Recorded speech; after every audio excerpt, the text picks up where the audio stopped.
Alright, Shalom. First and foremost, I'd like to give all honor, glory, and praise unto Yahweh Ba'Shem, Yahweh Shai, Ba'Shem, Rachak Wadash.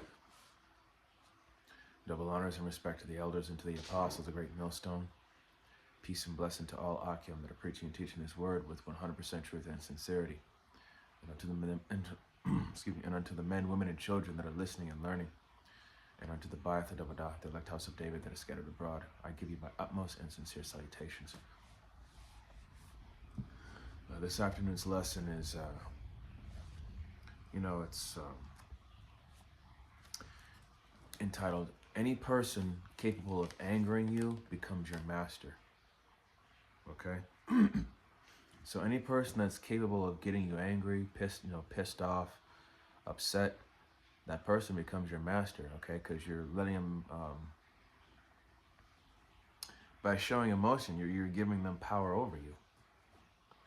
That's why an old friend of mine, he always told me that, nobody can make you mad but you.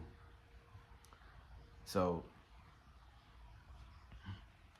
and in another way, it's true because, if you don't have, mastery or any kind of control over your own emotions, man, it could be very detrimental to you. Okay.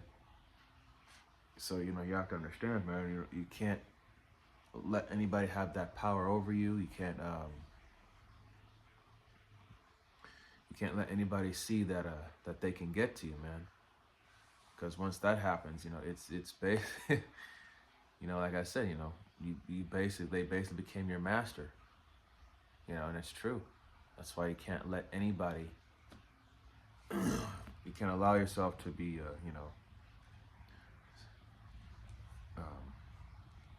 you cannot allow your emotions to rule over you, man.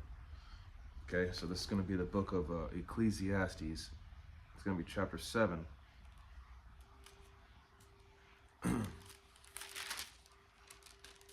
Verse 9, and it says, Be not hasty in thy spirit to be angry, for anger rusheth in the bosom of fools. Okay, so, do not be so quick to get angry or, emotional, because, anger makes you into a fool. Because, when people get, like I said, when they let their emotions, overrule them, they become irrational, impulsive. They're not thinking straight. Okay? No matter how humiliating or how demeaning or just how embarrassing a situation may be, and no matter how much it gets under your skin or whatever the situation, you cannot let it get to you. You just gotta steel yourself, as they say, you gotta what is that? You gotta make sure that you don't have any cracks or openings to where, you can't have any weak spots to, to that sort of stuff. All right. This is gonna be the book of Psalms.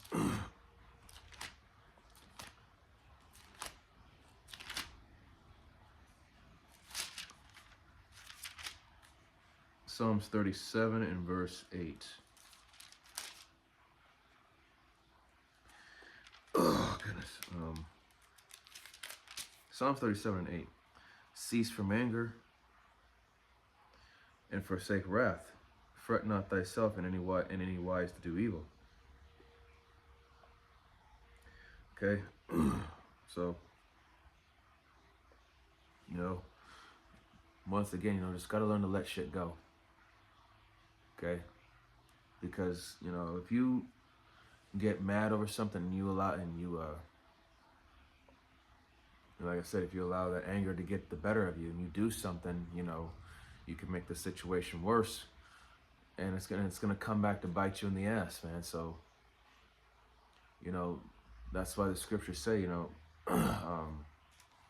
vengeance belongeth unto me. In fact, let me get that.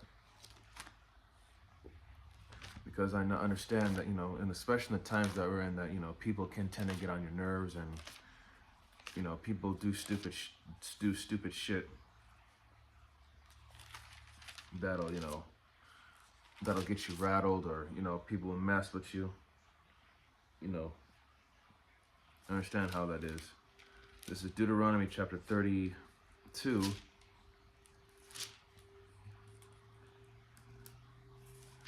Deuteronomy 32, verse 35. It says, "To me belongeth vengeance and recompense. Their foot shall slide in due time, for the day of their calamity is at hand, and the things that shall come upon them make haste." Okay? So, those who have wronged you, they're for all that they've done, it's gonna come to bite them in the ass. Okay? You gotta learn to just let shit go. No matter how much your flesh just is screaming for you to tear this person apart, or to tell them off, give them a piece of your mind. Sometimes it's just best to just. And I learned to do that, and because there are times where I just feel like I want to get back at somebody for for what they did to me, but I just realized, like I said, holding grudges, man, holding grudges it's not good. It is not good. Let me see. In fact, this is gonna be Sirach.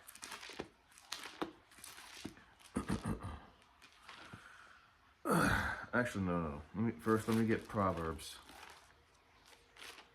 It's gonna be Proverbs.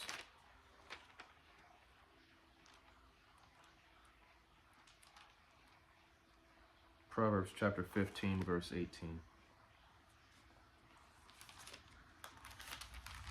And it says, a wrathful man stirreth up strife, but he that is slow to anger appeaseth strife.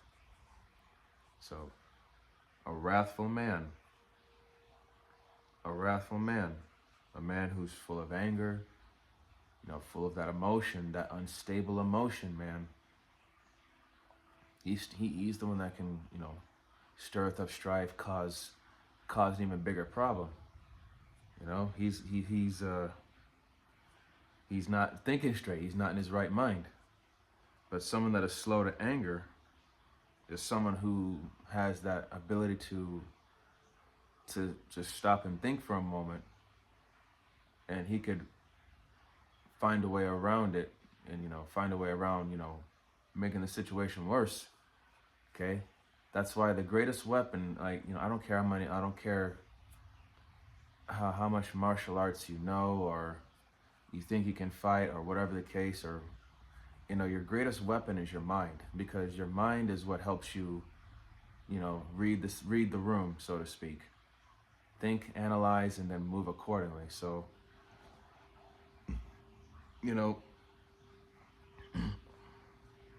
that's why the best thing for you to do is just in any certain situation, man, just think before you act, think before you speak, because you just, especially in the times that we're in, because the way things are, you really don't want to get into it with anybody.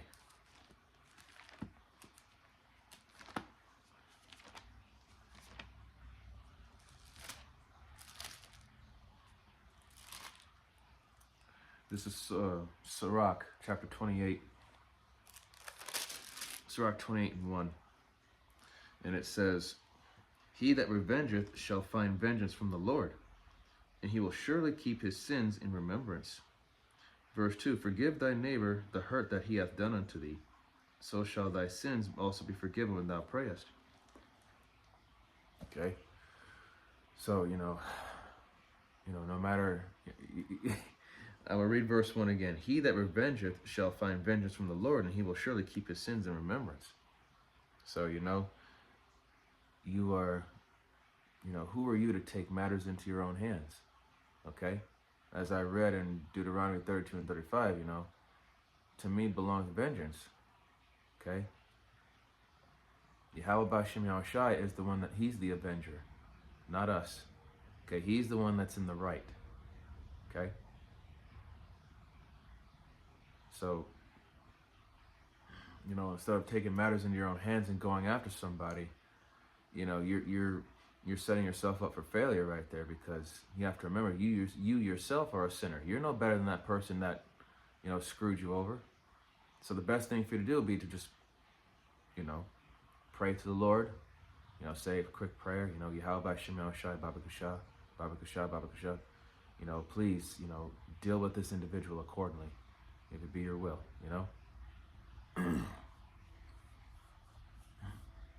To trust me, it's always the one, the one who gets you is the one that gets away with it. But the moment you do something, you get caught. That's just how it always is. That's why it's best just to not, best not to, fuck with, best not to just, try to deal with people. Verse 2, Sirach 28:2. Forgive thy neighbor the hurt that he hath done unto thee, so shall thy sins be forgiven when thou prayest. You got to learn to be merciful unto those that have wronged you, and pray to the Lord, that he'll take care of it.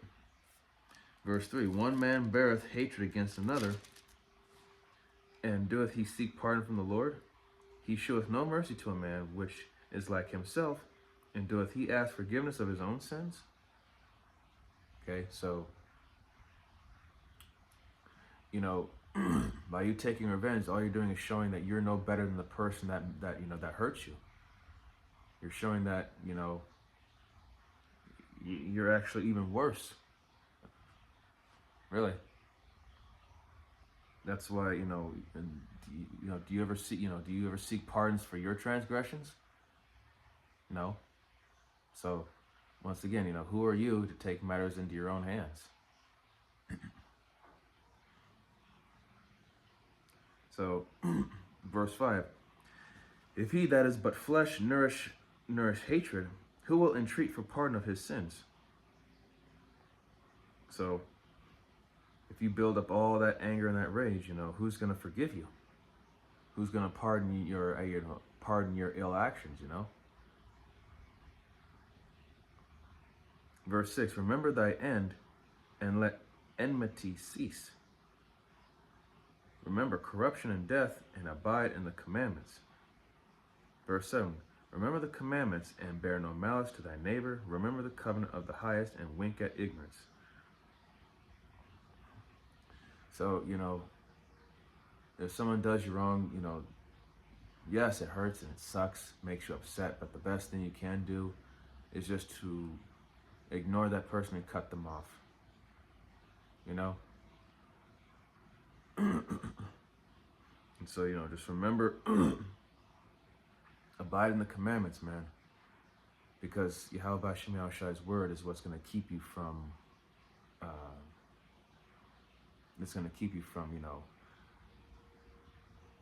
losing your sense of control.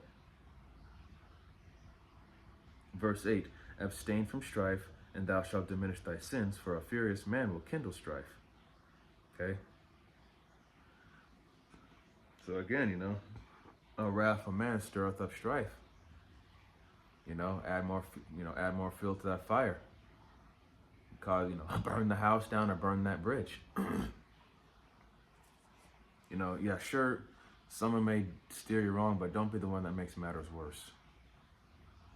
Just leave it alone. Let the Lord deal with it.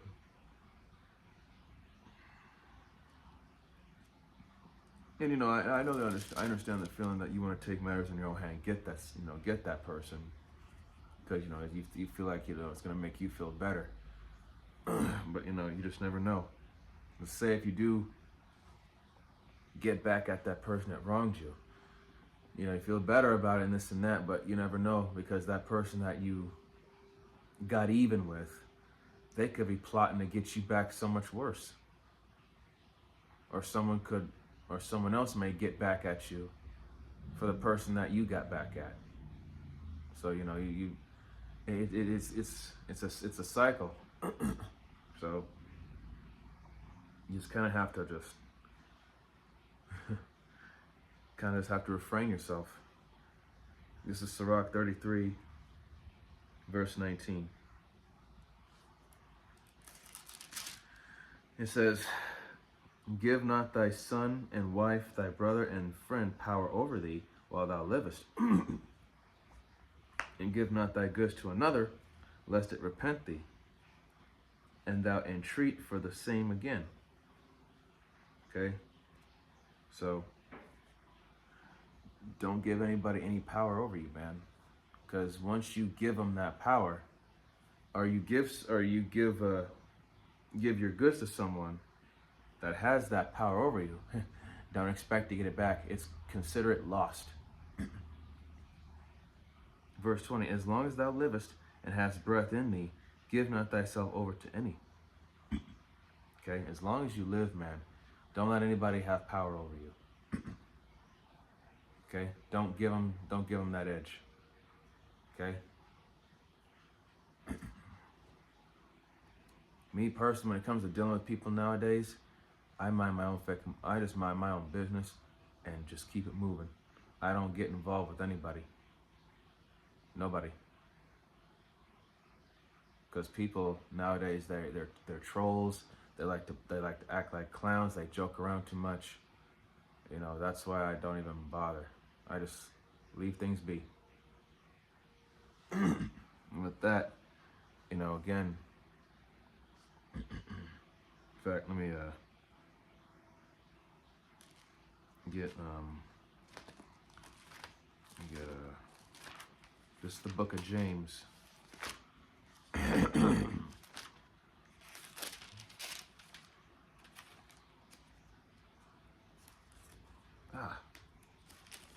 James.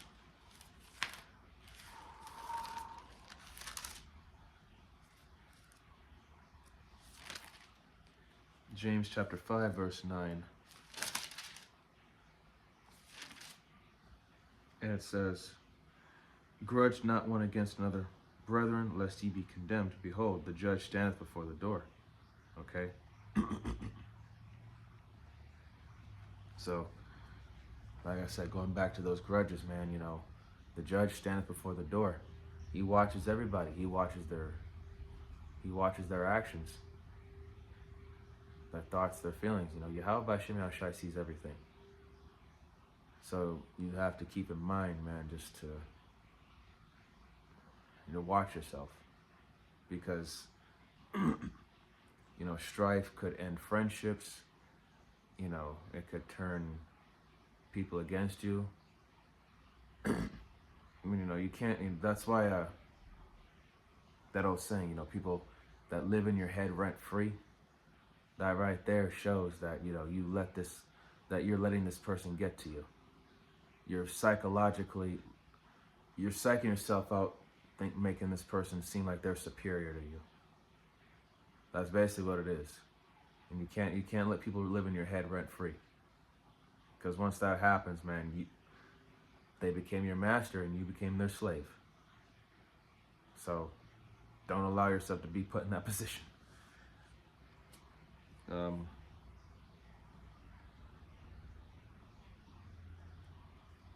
right, let's see. Oh, yeah, it's going to be Romans chapter 12.